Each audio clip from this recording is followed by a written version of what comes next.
Hello दोस्तों, कैसे हैं आप लोग। आज 12 जुलाई 2023 दिन बुधवार और बुधवार की हिमाचल प्रदेश की सबसे बड़ी खबरें हम आपके लिए लेकर आए हैं। हमेशा की तरह इस वीडियो को लाइक कर दीजिए, चैनल पर नए हो चैनल को सब्सक्राइब जरूर कीजिए। पेश है आज की हिमाचल प्रदेश की सबसे बड़ी खबरें। बड़ी खबर आप सभी को बता दें, सीएम ने उठाई मांग, कहा 50 साल बाद बरपा ऐसा कहर, मौसम खुलते ही आपदा प्रभावित क्षेत्रों का करेंगे दौरा। राष्ट्रीय आपदा घोषित करे केंद्र सरकार। हिमाचल प्रदेश में पिछले 3 दिनों से भारी बारिश से जारी भयंकर तबाही को सीएम सुखविंदर सिंह सुक्खू ने केंद्र सरकार से राष्ट्रीय आपदा घोषित करने की मांग की है। हमीरपुर जिला के दौरे के दौरान सोमवार को नादौन में प्रेसवार्ता को संबोधित करते हुए सीएम ने कहा कि पिछले 50 वर्षों में पहली दफा इस तरह की बारिश और तबाही रिकॉर्ड की गई है। प्रदेश में हो रही भारी बारिश के कारण हुए जानमाल के नुकसान को लेकर प्रधानमंत्री नरेंद्र मोदी ने सोमवार को मुख्यमंत्री ठाकुर सुखविंदर सिंह सुक्खू से दूरभाष पर बात की तथा स्थिति का जायजा लिया। मुख्यमंत्री ने उन्हें बताया कि प्रदेश बाढ़ तथा भारी वर्षा से बुरी तरह प्रभावित है, जिससे भारी नुकसान हुआ है।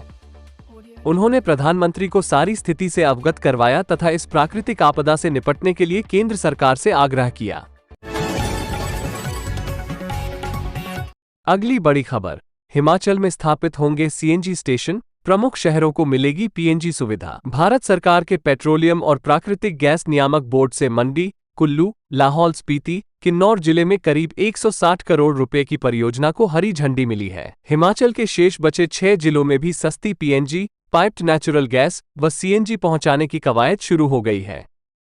भारत सरकार के पेट्रोलियम और प्राकृतिक गैस नियामक बोर्ड से मंडी, कुल्लू, लाहौल स्पीति, किन्नौर जिले में करीब 160 करोड़ रुपए की परियोजना को हरी झंडी मिली है। इसके तहत मंडी, कुल्लू, लाहौल स्पीति और किन्नौर जिले पीएनजी व सीएनजी से लैस किए जाएंगे। मंडी जिले में मंडी शहर व सुंदरनगर में पीएनजी के लिए सर्वे हो चुका है, जबकि सीएनजी स्टेशन खोलने की तैयारी चल रही है। इसके अलावा अन्य जिले में सीएनजी स्टेशन खोलने के लिए जमीन की तलाश जा रही है। बड़ी खबर आप सभी को बता दें, प्रदेश के स्कूल कॉलेजों में बढ़ सकती हैं छुट्टियां। प्रदेश में लगातार जारी भारी बारिश व प्राकृतिक आपदा को देखते हुए प्रदेश के स्कूलों व कॉलेजों में छुट्टियां आगे बढ़ाई जा सकती हैं। मौसम विभाग की चेतावनी को देखते हुए शिक्षा विभाग मौसम की स्थिति देखकर इस पर विचार करेगा। सोमवार को प्रदेश सचिवालय में शिक्षा मंत्री रोहित ठाकुर ने कहा कि यदि आगामी दिनों में बारिश ऐसे ही जारी रही तो प्रदेश के सभी स्कूलों व कॉलेजों में छुट्टियां बढ़ाई जा सकती हैं। वहीं रविवार को उच्च शिक्षा निदेशालय ने भारी बारिश के चलते 10 व 11 जुलाई 2 दिनों की छुट्टियों की घोषणा की थी। इसके बाद प्रदेश के कई शिक्षण संस्थानों में परीक्षाएं भी स्थगित कर दी गई हैं। निदेशालय ने प्रदेश के सीबीएसई व आईसीएसई से संबंधित स्कूलों को भी अपने स्तर पर छुट्टियों को लेकर निर्णय करने के आदेश दिए हैं। शिक्षा मंत्री रोहित ठाकुर ने कहा कि सरकार प्रदेश में प्राकृतिक आपदा की स्थिति से निपटने के लिए हर संभव प्रयास कर रही है। उन्होंने कहा कि एनटीटी भर्ती व प्रिंसिपल प्रमोशन पर आगामी दिनों में निर्णय लिया जाएगा। अगली बड़ी खबर, सभी कर्मचारियों की छुट्टियां रद्द। हिमाचल सरकार ने बरसात से हुई भारी तबाही को देखते हुए डिजास्टर मैनेजमेंट एक्ट के प्रावधानों को लागू करके सरकारी अधिकारियों और कर्मचारियों की छुट्टियां रद्द कर दी हैं। मुख्य सचिव प्रबोध सक्सेना की ओर से ये आदेश प्रधान सचिव राजस्व ओमकार चंद शर्मा ने जारी किए हैं। नए आदेशों में कहा गया है कि डिजास्टर मैनेजमेंट एक्ट की धारा 24 के तहत सभी फील्ड अधिकारियों और कर्मचारियों जो अभी छुट्टी पर चल रहे हैं, उनकी छुट्टियां रद्द की जाती हैं और उन्हें तुरंत ड्यूटी ज्वाइन करने को कहा जाता है। अगली खबर, हर ब्लॉक में 10 स्कूलों की लाइब्रेरी होगी डिजिटल। प्रदेश के हर ब्लॉक में 10 सरकारी स्कूलों के पुस्तकालय ऑनलाइन होंगे। वहीं इससे छात्रों को ऑनलाइन किताबों की सुविधा दी जाएगी। मुख्यमंत्री बजट घोषणा को पूरा करने को प्रोसेस शुरू हो गया है। इसी कड़ी में विभाग ने स्कूलों को मामले पर प्रपोजल भेजने को कहा है। इसमें स्कूलों से बजट एस्टीमेट भी मांगा गया है। हर ब्लॉक के लगभग 10 स्कूलों के पुस्तकालयों को डिजिटल करने की योजना है। हालांकि विभाग ने पहले भी स्कूलों से यह प्रपोजल मांगा था, लेकिन स्कूलों की ओर से अभी तक शिक्षा विभाग को प्रपोजल नहीं भेजा गया है। ऐसे में उच्च शिक्षा निदेशक की ओर से स्कूलों को ये निर्देश दिए गए हैं। अगली बड़ी खबर, इक्डोल में प्रवेश के लिए आवेदन शुरू। प्रदेश विश्वविद्यालय के दूरवर्ती अध्ययन शिक्षण संस्थान इक्डोल में नए शैक्षणिक सत्र के लिए विभिन्न कोर्सेज में प्रवेश के लिए ऑनलाइन आवेदन की प्रक्रिया शुरू हो गई है। ऑनलाइन आवेदन करने की अंतिम तिथि अलग अलग कोर्सेज के लिए 10 और 12 अगस्त है। अगली बड़ी खबर, पुनः रोजगार पर विचार करे पुलिस महकमा। हाईकोर्ट। हिमाचल प्रदेश हाईकोर्ट ने पुलिस विभाग से सेवानिवृत्त कर्मचारी के पुनः रोजगार आवेदन पर विचार करने के आदेश दिए हैं। न्यायाधीश विवेक सिंह ठाकुर ने स्पष्ट किया कि याचिकाकर्ता को यदि पुनः रोजगार दिया जाता है तो वो सिर्फ काल्पनिक वित्तीय लाभ का हकदार होगा। अदालत ने प्रेमलाल राव की याचिका को स्वीकार करते हुए यह निर्णय सुनाया।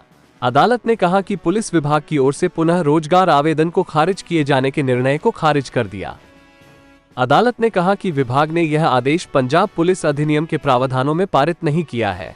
याचिकाकर्ता ने पुलिस विभाग में ही 26 साल नौकरी करने के बाद पारिवारिक स्थिति ठीक न होने के कारण ऐच्छिक सेवानिवृत्ति ली थी। पारिवारिक हालात ठीक होने पर उसने दोबारा रोजगार के लिए आवेदन किया था। याचिकाकर्ता ने अदालत को बताया था कि उसे 22 दिसंबर 1986 को पुलिस में कांस्टेबल के पद पर तैनाती दी गई थी।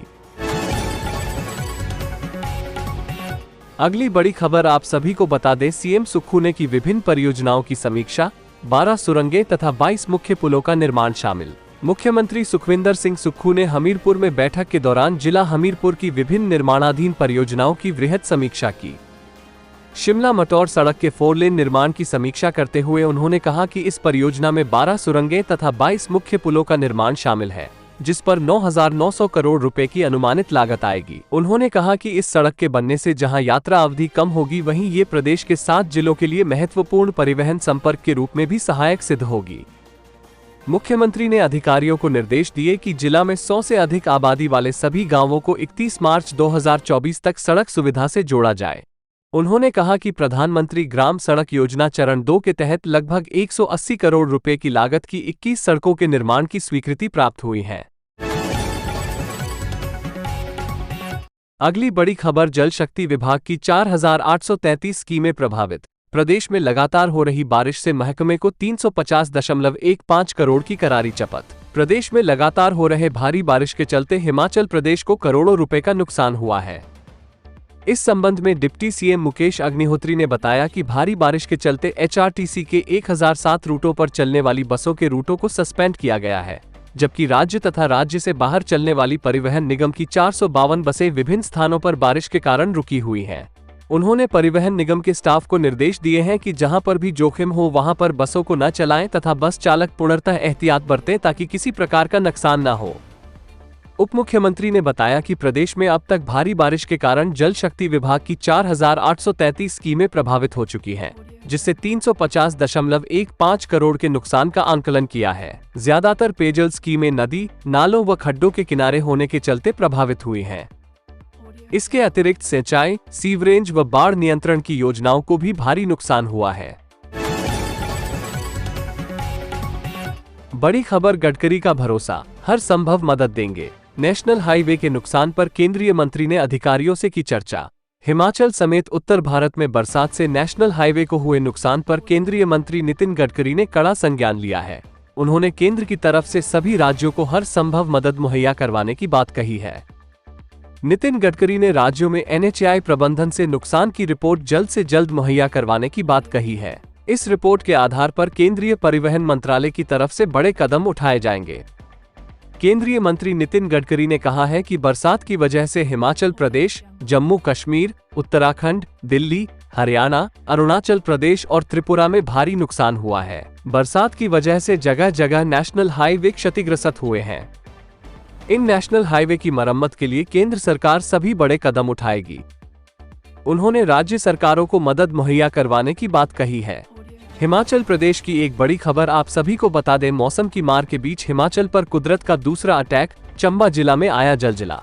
मूसलाधार बारिश की मार झेल रहे हिमाचल प्रदेश के चंबा में मंगलवार तड़के भूकंप के हल्के झटके महसूस किए गए। मौसम विभाग के सूत्रों ने बताया कि रात 1:04 पर यह झटके महसूस किए गए, जिसकी तीव्रता रिक्टर पैमाने पर 2.8 मापी गई। भूकंप का केंद्र चंबा शहर में 32.65 डिग्री उत्तरी अक्षांश और 76.57 पूर्वी देशांतर पर तथा जमीन की सतह से 5 किलोमीटर की गहराई में रहा। भूकंप से किसी प्रकार के जानमाल के नुकसान की रिपोर्ट नहीं है। मौसम विभाग के आंकड़ों के मुताबिक चंबा जिले में 131 मिलीमीटर वर्षा दर्ज की गई है।